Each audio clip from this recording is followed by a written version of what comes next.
মিজানুর রহমান আজহারী একজন বাংলাদেশী ইসলামিক বক্তা। তিনি ওয়াজ মাহফিলের মাধ্যমে বাংলাদেশে তরুণ তরুণী ও বাংলাদেশের সব মানুষের মধ্যে জনপ্রিয়তা অর্জন করেছেন। তিনি নিজেকে ইসলামিক আলোচক দাবি করেন এবং ইসলাম নিয়ে আলোচনা করে থাকেন। মিজানুর রহমান আজহারীর পিতা একজন মাদ্রাসা শিক্ষক ও তার মা ছিলেন গৃহিণী। ১৯৯০ সালের ২৬ জানুয়ারি ঢাকা জেলার ডেমরা থানায় জন্মগ্রহণ করেন। তার পৈতৃক নিবাস কুমিল্লা জেলার মুরাদনগর পরমতলা গ্রামে। তিনি ছোটবেলা থেকে মাদ্রাসায় পড়াশোনা করতেন। আজহারী দারু জান্নাত সিদ্দিকিয়া কামিল মাদ্রাসা থেকে যথাক্রমে ২০০৪ সালে দাখিল ও ২০০৬ সালে আলিম পাশ করেন। তিনি উভয় পরীক্ষাতেই বাংলাদেশ মাদ্রাসা শিক্ষা বোর্ডে মেধা তালিকায় শীর্ষস্থান অধিকার করেন। ২০০৭ সালে ইসলামিক ফাউন্ডেশন কর্তৃক আয়োজিত মিশরীয় সরকারের স্কলারশিপ পরীক্ষায় প্রথম স্থান অধিকার করেন। পরবর্তীকালে তিনি মিশরের আল আজহার বিশ্ববিদ্যালয়ে তাফসির ও কুরআন ভিত্তিক বিজ্ঞান বিভাগে পড়াশোনা করেন। সেখান থেকে গ্র্যাজুয়েশন শেষ করে মালয়েশিয়ার আন্তর্জাতিক ইসলামিক বিশ্ববিদ্যালয় থেকে এমফিল ও পিএইচডি ডিগ্রি অর্জন করেন।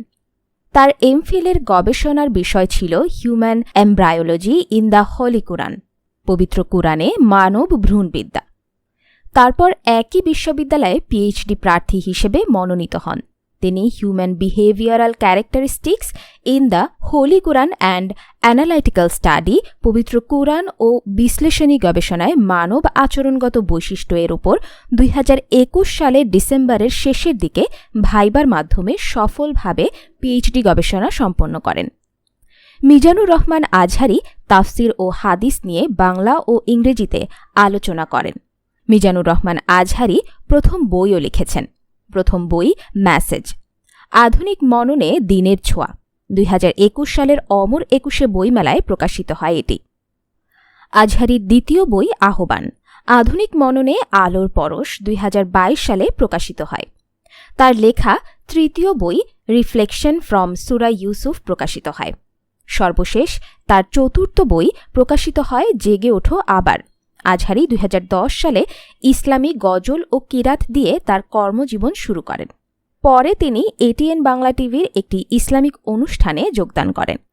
২০১৫ সালের শুরুর দিকে তিনি ওয়াজ মাহফিল নিয়ে কর্মজীবন শুরু করেন। বৈশাখী টেলিভিশনে ইসলাম ও সুন্দর জীবন শিরোনামের একটি অনুষ্ঠান করেছেন তিনি। তিনি নিজেকে সমসাময়িকভাবে উপস্থাপন করা ও কুরআন হাদিস বিষয়ক সহজ সাবলীল ও গবেষণাধর্মী আলোচনার কারণে অল্প সময়ে তিনি বাংলাদেশের তরুণ সম্প্রদায়ের কাছে অনেক জনপ্রিয় হয়ে ওঠেন। তিনি বাংলাদেশের ওয়াজ মাহফিলকেও নিয়ে যান অন্য এক উচ্চতায়।